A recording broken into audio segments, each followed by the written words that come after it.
I let it fall, my heart, and as it fell, you rose to claim it. It was dark, and I was over until you kissed my lips. In the 1960s, there were several groups and establishments that were put in place to hold the African American race back, such as the Jim Crow laws and black codes, and other groups like the KKK, whose ultimate goal was to restore what they thought was the balance, creating white supremacy, because they believed the white race was superior to every other race and had the right to treat the other races as they wished. During JFK's presidency, he was able to create a false identity to sway the citizens' view on him like civil rights activist Martin Luther King. His death was a tragedy and the whole country mourned along with his friends and family. Nobody knew how to react to the tragic event that had just taken place.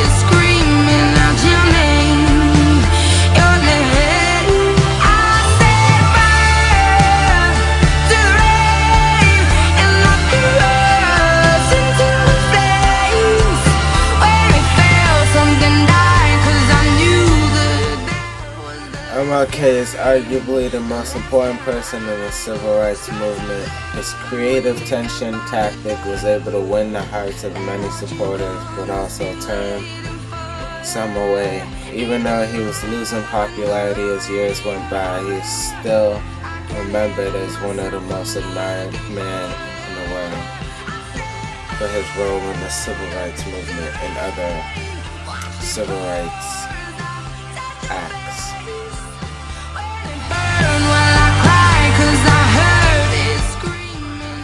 Martin Luther King is mostly remembered for his I Have Dreams speech, but he also took part in many other events like the March at Birmingham and the Freedom Rides.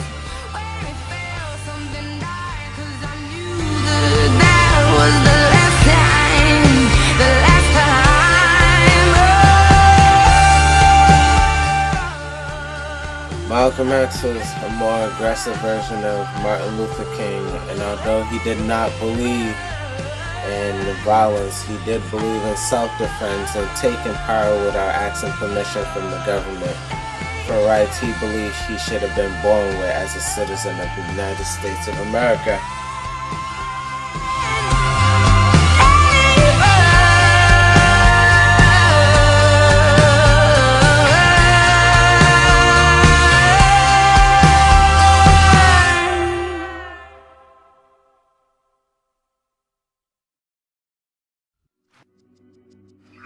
Although racism in the modern day is not as apparent or the same as it was back in the 60s with all the riots and everything, it is still just as bad and even harder to stop now, because in the present day there are no laws that exist that make racism apparent. There are no Jim Crow laws or black codes. Instead, racism comes from the mind and is a social type of racism which cannot be solved and fixed or protested against as easily, because it is a lot harder to change people's minds than changing the law.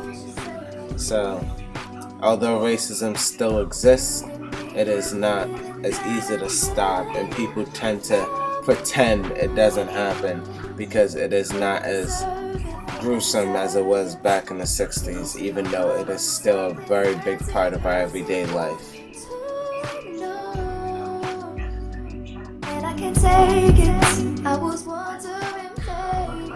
The issue of North versus South is one that we continue to face today. The South is normally looked at as the more racist part of the country, and all the racism that happens in the world happens from the South, but that is false, because in the 60s, although the South had more extreme racism, there was still racism in the North, only like it is in the modern day today. It is more with social racism and social standards than actual laws that segregate people. So the issue of North versus South is not one that the world has found a solution for yet, because there's racism that exists everywhere, even the North and the South, and no one is worse than the other. And I deserve it, I know you deserve it.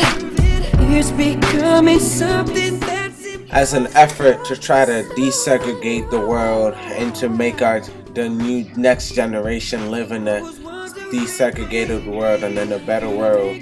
There are a lot of programs similar to the MECO program and other schools and houses like adoptionists and other facilities that are trying to desegregate people.